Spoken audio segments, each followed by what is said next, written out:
Okay, welcome to Chapter 2 of Harry Potter and the Chamber of Secrets. Chapter 2 is called Dobby's Warning. Harry managed not to shout out, but it was a close thing. The little creature on the bed had large, bat-like ears and bulging eyes the size of tennis balls. Harry knew instantly that this was what had been watching him out of the garden hedge that morning. As they stared at each other, Harry heard Dudley's voice from the hall. "May I take your coats, Mr. and Mrs. Mason?" The creature slipped off the bed and bowed so low that the end of its long, thin nose was touching the carpet. Harry noticed that it was wearing what looked like an old pillowcase with rips for arms and leg holes. Hello," said Harry nervously. "Harry Potter," said the creature, in a high-pitched voice Harry would be sure to carry down the stairs. "So long has Dobby wanted to meet you, sir. Such an honour it is." "Thank you," said Harry, edging along the wall and sinking into his desk chair, next to Hedwig, who was asleep in her large cage. He wanted to ask, "What are you?" but thought it would be sounding too rude, so instead said, "Who are you?"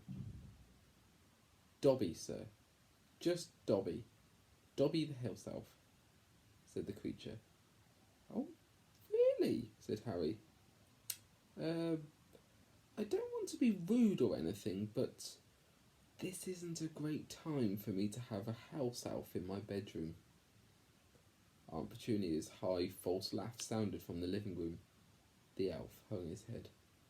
"Not that I'm not pleased to see you," said Harry quickly, "but, is there any particular reason you're here?" "Oh, yes, sir," said Dobby earnestly. "Dobby has come to tell you, sir. It is difficult, sir. Dobby wonders where to begin." "Sit down," said Harry, politely pointing at the bed. To his horror, the elf burst into tears. Very noisy tears. Sit down," he wailed. "Never, never!" Harry thought he'd heard the voices downstairs falter. "I'm sorry," he whispered. "I didn't mean to offend you, or anything." "No, Elsie?" "Oh, you're just laying on the book. That's very helpful." I know you're interested in the book. Where were we? "I didn't mean to offend you or anything." "Offend Dobby?" choked the elf. "Dobby has never been asked to sit down like a wizard, like an equal." Harry, trying to say shh and looking comforting at the same time, ushered Dobby back into the bed where he sat, hiccuping, looking like a large and very ugly doll. At last he managed to control himself, and sat with his great eyes fixed on Harry in an expression of watery adoration. "Well, you can't have met many decent wizards," said Harry, trying to cheer him up. Dobby shook his head. Then, without warning, he leapt up and started banging his head furiously on the window, shouting, "Bad Dobby! Bad Dobby!"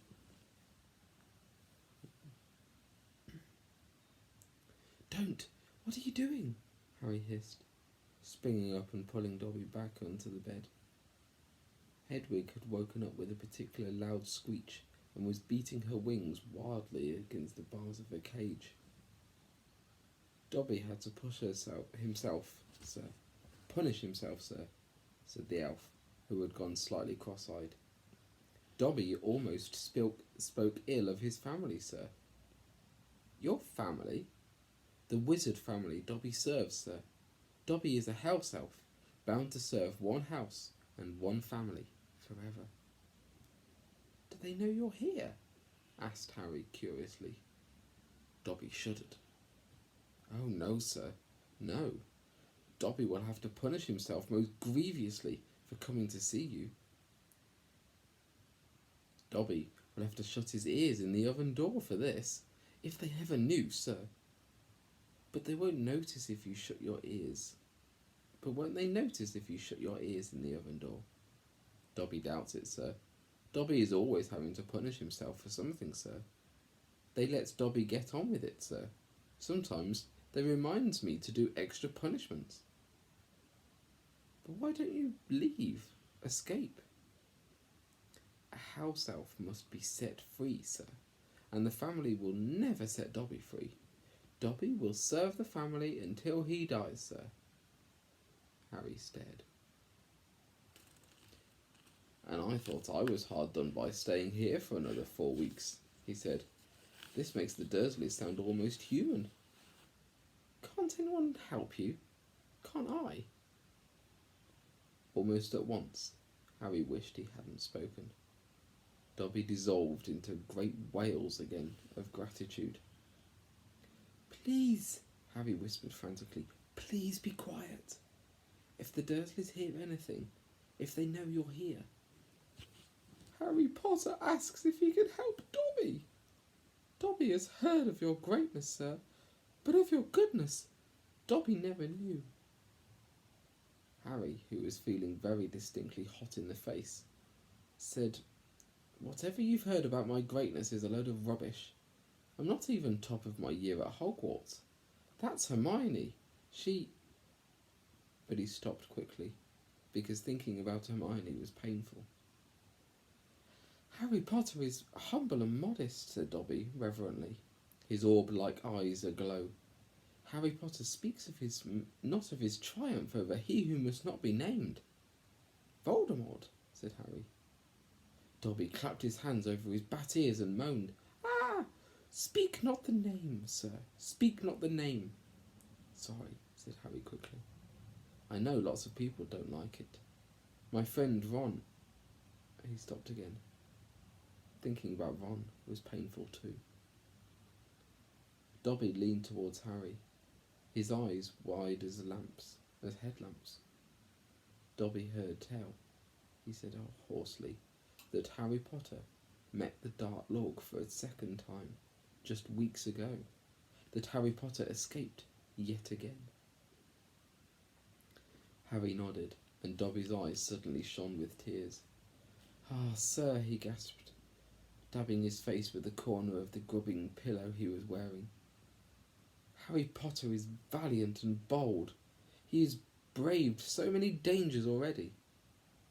But Dobby has come to protect Harry Potter, to warn him, even if he does have to shut his ears in the oven door later. Harry Potter must not go back to Hogwarts. There was a silence broken only by the chink of knives and forks from downstairs and the distant rumble of Uncle Vernon's voice. What? Harry stammered. But I've got to go back. Term starts on September the 1st. It's all that's keeping me going. You don't know what it's like here. I don't belong here. I belong in your world, at Hogwarts. No, squeaked Dobby, shaking his head so hard that his ears flapped. Harry Potter must stay where he is safe. He is too great, too good to lose. If Harry Potter goes back to Hogwarts, he will be in mortal danger. Why? Said Harry in surprise. There is a plot, Harry Potter. A plot to make most terrible things happen at Hogwarts' School of Witchcraft and Wizardry this year, whispered Dobby, suddenly trembling all over. Dobby has known it for months, sir. Harry Potter must not put himself in peril. He is too important, sir. What terrible things? Said Harry at once. Who's plotting them? Dobby made a funny choking noise and then banged his head madly against the wall. All right, cried Harry, grabbing the elf's arm to stop him. You can't say, I understand. But why are you warning me? A sudden, unpleasant thought struck him. Hang on.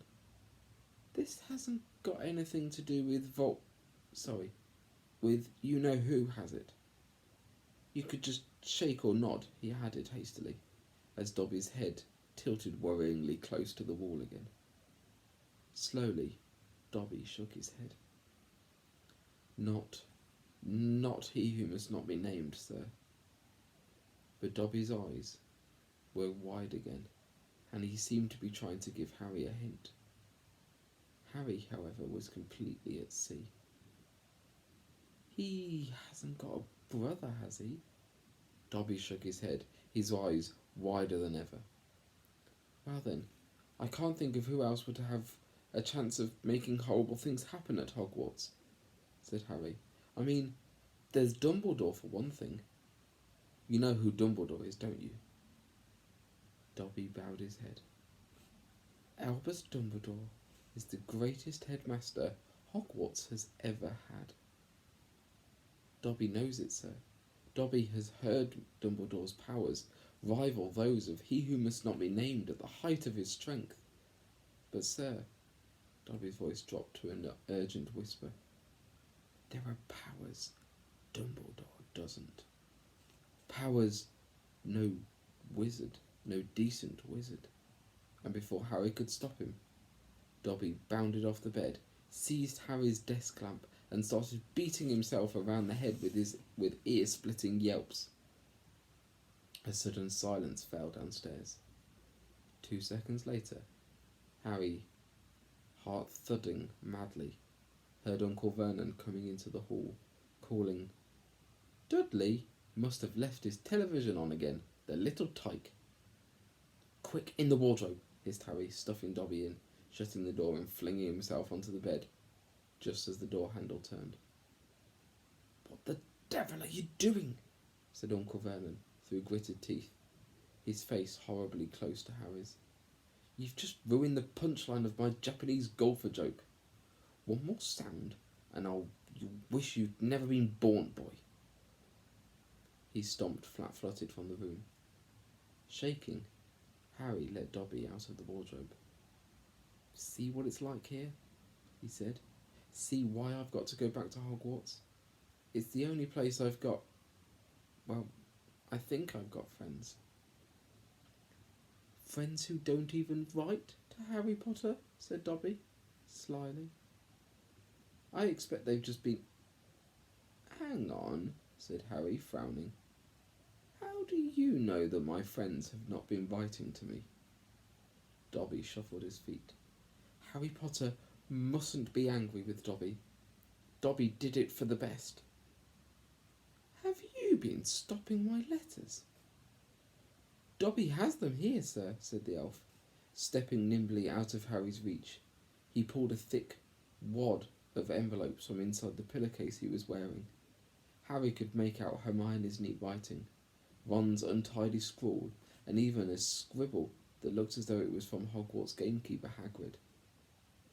Dobby blinked anxiously up at Harry. Harry Potter mustn't be angry.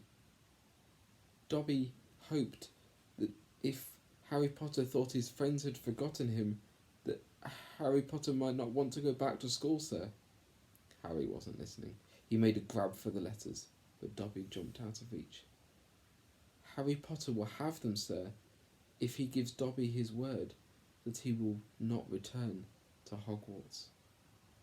Ah, sir, there is danger that you must not face. Say you will not go back, sir. No, said Harry angrily. Give me my friend's letters. Then Harry Potter leaves Dobby no choice, said the elf sadly. Before Harry could move, Dobby had darted to the bedroom door, pulled it open, and sprinted down the stairs. Mouth dry, stomach lurching, Harry sprang after him, trying not to make a sound. He jumped the last 6 stairs, landing cat-like on the hall carpet, looking around for Dobby. From the dining room, he heard Uncle Vernon saying, Tell Petunia that very funny story about those American plumbers, Mr. Mason. She's been dying to hit. Harry ran up the hall, into the kitchen, and felt his stomach disappear. Aunt Petunia's masterpiece of a pudding, the mountain of cream and sugared violets, was floating up near the ceiling. On top of the cupboard in the corner crouched Dobby. "No!" croaked Harry. "Please, they'll kill me." "Harry Potter must say he's not going back to school." "Dobby, please, say it, sir." "I can't." Dobby gave him a tragic look. "Then Dobby must do it, sir, for Harry Potter's own good." The pudding fell to the floor with a heart-stopping crash. Cream splattered the windows and the walls, and the dish shattered. With a crack like whip, Dobby vanished. There were screams from the dining room, and Uncle Vernon burst into the kitchen to find Harry, rigid with shock, covered from head to foot in Aunt Petunia's pudding. At first it looked as though Uncle Vernon would manage to gloss the whole thing over. "Just our nephew, very disturbed. Meeting strangers upsets him, so we kept him upstairs." He shooed the shocked Masons back into the dining room, promised Harry he would fly him with an inch of his life when the Masons had left, and handed Harry a mop. Aunt Petunia dug some ice cream out of the freezer, and Harry, still shaking, started scrubbing the kitchen clean. Uncle Vernon might still have been able to make this deal if it hadn't been for the owl. Aunt Petunia was just handing round a box of after-dinner mints when a large barn owl swooped through the dining room window, dropped a letter on Mrs. Mason's head, and swooped out again. Mrs. Mason screamed like a banshee and ran from the house shouting about lunatics. Mr. Mason stayed just long enough to tell the Dursleys that his wife was mortally afraid of birds of all shapes and sizes, and to ask whether this was their idea of a joke. Harry stood in the kitchen, clutching the mop for support as Uncle Vernon advanced on him, a demonic glint of his tiny eye. "Read it," he hissed evilly, brandishing the letter the owl had delivered. "Go on, read it." Harry took it. It did not contain birthday greetings. "Dear Mr. Potter, we have received intelligence that a hover charm was used at your place of residence this evening at 12 minutes past 9. As you know, underage wizards are not permitted to perform spells outside school, and further spell work on your part may lead to expulsion from said school. Decree of the Reasonable Restrictions of Underage Sorcery, 1875, paragraph C. We would also ask that you remember that any magical activity which risks notice by members of the non-magical community, Muggles, is a serious offence under Section 13 of the International Confederation of Warlocks Statute of Secrecy. Enjoy your holidays. Yours sincerely, Mafalda Hopkirk. Improper use of magic office, Ministry of Magic." Harry looked up from the letter and gulped. "You didn't tell us you weren't allowed to use magic outside of school," said Uncle Vernon, a mad gleam dancing in his eyes. "Forgot to mention it? Slipped your mind, I dare say." He was bearing down on Harry like a great bulldog, his teeth bared. "Well, I've got news for you, boy. I'm locking you up. You're never going back to that school. Never. And if you try and magic yourself out, well, they'll expel you." And laughing like a maniac, he dragged Harry back upstairs. Uncle Vernon was as bad as his word. The following morning, he paid a man to fit bars on Harry's window. He himself fitted the cat flap in the bedroom door so that small amounts of food could be pushed through 3 times a day. They let Harry out to use the bathroom morning and evening. Otherwise, he was locked in his room around the clock. 3 days later, The Dursleys were showing no sign of relenting, and Harry couldn't see any way out of this situation. He lay on his bed watching the sun sinking behind the bars on the window, and wondered miserably what was going to happen to him. What was the good of magicking himself out of his room if Hogwarts was going to expel him for doing it? Yet life at Privet Drive had reached an all-time low. Now the Dursleys knew they weren't going to wake up as fruit bats. He had lost his only weapon.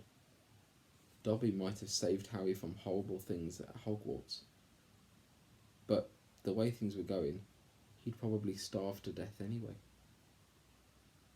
The cat flap rattled, and Aunt Petunia's hand appeared, pushing a bowl of tinned soup into the room. Harry, whose insides were aching with hunger, jumped off his bed and seized it. The soup was stone cold, but he drank half of it in one gulp. Then he crossed the room to Hagrid's cage and tipped the soggy vegetables at the bottom of the bowl into her empty food tray. She ruffled her feathers and gave him a look of deep disgust. "It's no good turning your beak up at it, that's all we've got," said Harry grimly. He put the empty bowl back on the floor next to the cat flap and lay back down on the bed, somehow even hungrier than he had been before the soup. Supposing he was still alive in another 4 weeks, what would happen if he didn't turn up at Hogwarts? Would someone be sent to see why he hadn't come back? Would they be able to make the Dursleys let him go? The room was growing dark. Exhausted, stomach rumbling, mind spinning over the same unanswerable questions, Harry fell into an uneasy sleep. He dreamed that he was on show in a zoo, with a card reading "Underage Wizard" attached to his cage. People goggled through the bars at him as he lay starving and weak on a bed of straw. He saw Dobby's face in the crowd and shouted out, asking for help. But Dobby called, "Harry Potter is safe in there," and vanished. Then the Dursleys appeared and Dudley rattled the bars of the cage, laughing at him. "Stop it," Harry muttered as the rattling pounded in his sore head. "Leave me alone. Cut it out. I'm trying to sleep." His eyes opened. Moonlight was shining through the bars of the window, and someone was goggling through the bars at him. A freckle-faced, red-haired, long-nosed someone. Ron Weasley was outside Harry's window. That's the end of chapter 2. Join us next time for chapter